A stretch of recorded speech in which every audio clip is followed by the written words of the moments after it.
मुंशी प्रेमचंद जी की एक कहानी सुना रही हूँ। स्वत्व रक्षा। तो आइए कहानी शुरू करते हैं। स्वत्व रक्षा। मीर दिलावर अली के पास एक बड़ी रास का कुम्मेत घोड़ा था। कहते तो वह यही थे कि मैंने अपनी जिंदगी की आधी कमाई इस पर खर्च की है, पर वास्तव में उन्होंने इसे पलटन से सस्ते दामों में मोल लिया था। यूं कहिए कि यह पलटन का निकाला हुआ घोड़ा था। शायद पलटन के अधिकारियों ने इसे अपने यहाँ रखना उचित न समझकर नीलाम कर दिया था। मीर साहब कचहरी में मुहर्रिर थे। शहर के बाहर मकान था। कचहरी तक आने में 3 मील की मंजिल तय करनी पड़ती थी। एक जानवर की फिक्र थी। यह घोड़ा सुबीते से मिल गया, ले लिया। पिछले 3 वर्षों से वह मीर साहब की ही सवारी में था। देखने में तो उनमें कोई ऐब न था, पर कदाचित आत्मसम्मान की मात्रा अधिक थी। उसे उसकी इच्छा के विरुद्ध या अपमान सूचक काम में लगाना दुस्तर था।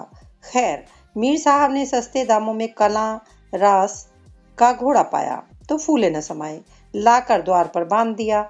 साइंस का इंतजाम करना कठिन था। बेचारे खुद ही शाम सवेरे उस पर 2-4 हाथ फेर लेते थे। शायद घोड़ा इस सम्मान से प्रसन्न होता था। इसी कारण रातिब की मात्रा बहुत कम होने पर भी वह असंतुष्ट नहीं जान पड़ता था। उसे मीर साहब से कुछ सहानुभूति हो गई थी।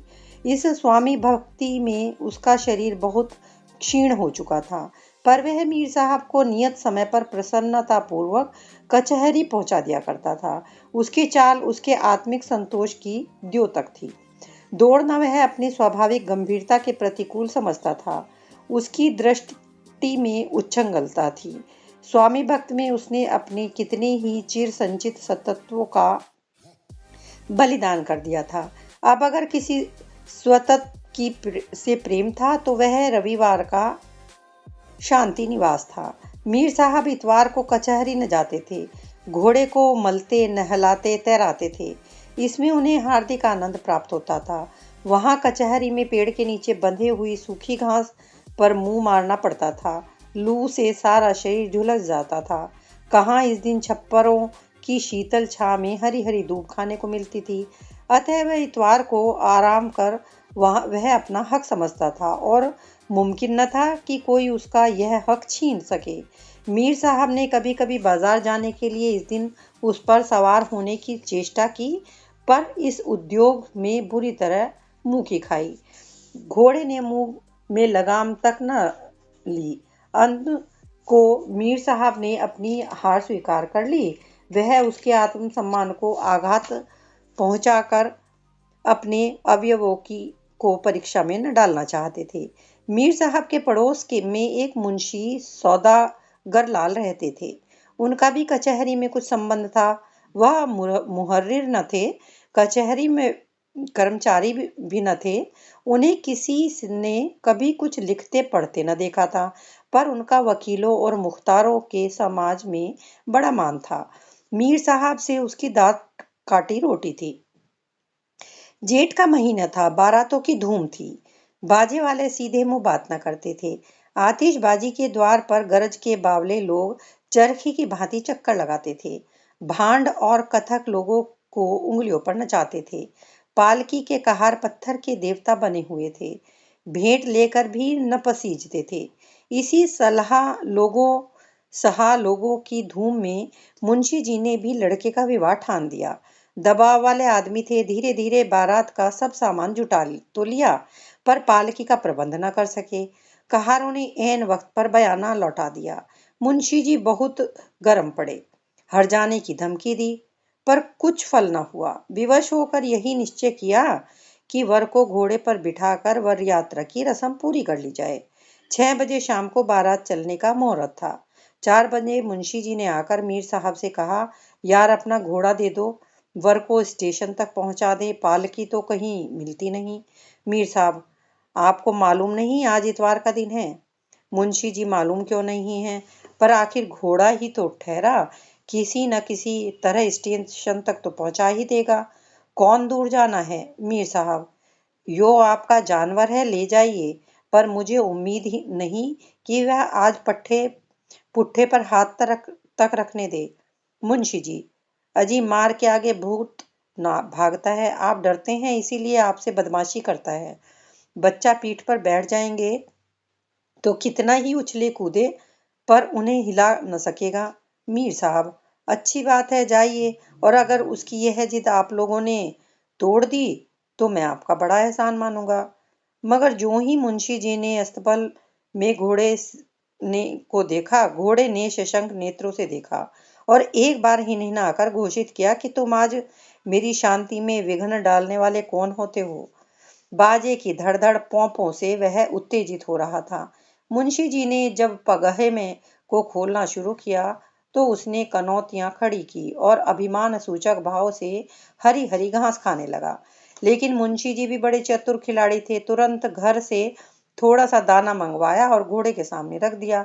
घोड़े ने इधर बहुत दिनों से दाने की सूरत भी न देखी थी, बड़ी रुचि से खाने लगा और तब कृतज्ञ नेत्रों से मुंशी जी की ओर ताका, मानो अनुमति दी कि मुझे आपके साथ चलने में कोई आपत्ति नहीं है। मुंशी जी के द्वार पर बाजे बज रहे थे। वर वस्त्राभूषण पहने हुए घोड़े की प्रतीक्षा कर रहा था। मोहल्ले की स्त्रियां उसे विदा करने के लिए आरती ले खड़ी थी। 5 बज गए थे। सहसा मुंशी जी घोड़ा लाते हुए दिखाई दिए। बाजे वालों ने आगे की तरफ कदम बढ़ाया। एक आदमी मीर साहब के घर दौड़कर साज लाया। घोड़े को खींचने की ठहरी, मगर वह लगाम देखकर मुंह फेर लेता था। मुंशी जी ने चुमकारा पुचकारा, पीठ सहलाई, फिर दाना दिखलाया, पर घोड़े ने मुंह तक ना खोला। तब उन्हें क्रोध आ गया। ताबड़तोड़ कई चाबुक लगाए। घोड़े ने अब भी मुंह में लगाम न ली तो उन्होंने उसके नथनों पर चाबुक के बैत से कई बार मारा। नथनों से खून निकलने लगा। घोड़े ने इधर उधर दीन और विवश आंखों से देखा। समस्या कठिन थी। इतनी मार उसने कभी न खाई थी। मीर साहब की अपनी चीज थी। यह इतनी निर्दय से कभी न पेश आते थे। सोचा मुंह नहीं खोलता तो नहीं मालूम और कितने मार पड़े। लगाम ले ली। फिर क्या था, मुंशी जी की फतह हो गई। उन्होंने तुरंत जीन भी कस दी। दूल्हा कूद कर घोड़े पर सवार हो गया। जब वर ने घोड़े की पीठ पर आसन जमा लिया तो घोड़ा मानो नींद से जागा, विचार करने लगा। थोड़े से दाने के बदले अपने इस स्वत्व के से हाथ धोना, एक कटोरे की कढ़ी के लिए अपने जन्म सिद्ध अधिकारों को बेचना है। उसे याद आया कि मैं कितने दिनों से आज के दिन आराम करता रहा हूँ, तो आज क्यों यह बेकार करूं। ये लोग मुझे न जाने कहाँ ले जाएंगे। लौंडा आसान सा पक्का जान पड़ता है, मुझे दौड़ाएगा, एंड लगाएगा, चाबुक से मार मार कर अंधमुआ कर देगा, फिर न जाने भोजन मिले या नहीं। यह सोच विचार कर उसने निश्चय किया कि मैं यहाँ से कदम न उठाऊंगा। यही ना होगा, मारेंगे, सवार को लिए हुए जमीन पर लौट जाऊंगा, आप ही छोड़ देंगे। मेरे मालिक मीर साहब भी तो यही कहीं होंगे। उन्हें मुझ पर इतनी मार पड़ती कभी पसंद ना आएगी कि कल उन्हें कचहरी भी न ले जा सकूं। वर ज्यों ही घोड़े पर सवार हुआ, स्त्रियों ने मंगल गान गाया, फूलों की वर्षा हुई। बारात के लोग आगे बढ़े, मगर घोड़ा ऐसे अड़ा कि पैर ही नहीं उठाता। वर उसे एंड लगाता, चाबुक मारता, लगाम को झटके देता, मगर घोड़े ने कदम मानो जमीन में गड़ गए थे कि उखड़ने का नाम ही नहीं लेते। मुंशी जी को ऐसा क्रोध आता था कि अपना जानवर होता तो गोली मार देता। मित्र ने कहा, अड़ियल जानवर है, यूं ना चलेगा, इसके पीछे से डंडे लगाओ, आप दौड़ेगा। मुंशी जी ने यह प्रस्ताव स्वीकार कर लिया। पीछे से जाकर कई डंडे लगाए, पर घोड़े ने पैर न उठाए। उठाए भी तो अगले पैर और आकाश की ओर। दो एक बार पिछले पैर भी, जिससे विदित होता था कि वह बिल्कुल प्राणीहीन नहीं है। मुंशी जी बाल बाल बचे। तब दूसरे मित्र ने कहा, इसकी पूंछ के पास एक जलता हुआ कुंदा जलाओ, आंच के डर से भागेगा। यह प्रस्ताव भी स्वीकृत हुआ। फल यह हुआ कि घोड़े की पूंछ जल गई। वह 2-3 बार उछला कूदा पर आगे न बढ़ा। पक्का सत्याग्रही था। कदाचित इन यंत्रणाओं ने उसके संकल्प को और भी दृढ़ कर दिया था। इतनी में सूर्य अस्त होने लगा। पंडित जी ने कहा, जल्दी कीजिए, नहीं तो मुहूर्त टल जाएगा। लेकिन अपने वश की बात तो थी नहीं। जल्दी कैसे होती। बाराती लोग गांव से के बाहर जा पहुंचे। यहाँ स्त्रियों और बालकों का मेला लग गया। लोग कहने लगे, कैसा घोड़ा है कि पग ही नहीं उठाता। एक अनुभवी महाशय ने कहा, मार पीठ से काम न चलेगा, थोड़ा सा दाना मंगवाइए। एक आदमी इसके सामने तोबड़े में दाना दिखाता हुआ चले, दाने के लालच में खट खट चला आएगा। मुंशी जी ने यह उपाय भी करके देखा, पर सफल मनोरथ न हुए। घोड़ा अपने स्वत्व को किसी दाम पर बेचना न चाहता था। एक महाशय ने कहा, इसे थोड़ी सी शराब पिला दीजिए, नशे में आकर खूब चौकड़ियां मारने लगेगा। शराब की बोतल आई। एक तसले में शराब उड़ेल कर घोड़े के सामने रखी गई, पर उसने सूंघी तक नहीं। अब क्या हो, चिराग जल गए, मुहूर्त टल चुका था। घोड़ा यह नाना दुर्गतियां सह कर दिल में खुश होता था और अपने सुख में विघ्न डालने वालों की दुरावस्था और व्यग्रता का आनंद उठा रहा था। उसे इस समय इन लोगों की प्रतिशीलता पर एक दार्शनिक आनंद प्राप्त हो रहा था। देखें आप लोग अब क्या करते हैं। वह जानता था कि अब मार खाने की संभावना नहीं है। लोग जान गए हैं कि मारना व्यर्थ है। वह केवल अपनी सुयुक्तियों की विवेचना कर रहा था।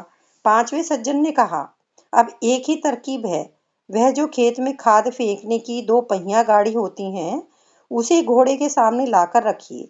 इसके दोनों अगले पैर उसमें रख दिए जाएं और हम लोग गाड़ी को खींचे, तब तो जरूर ही उसके पैर उठ जाएंगे।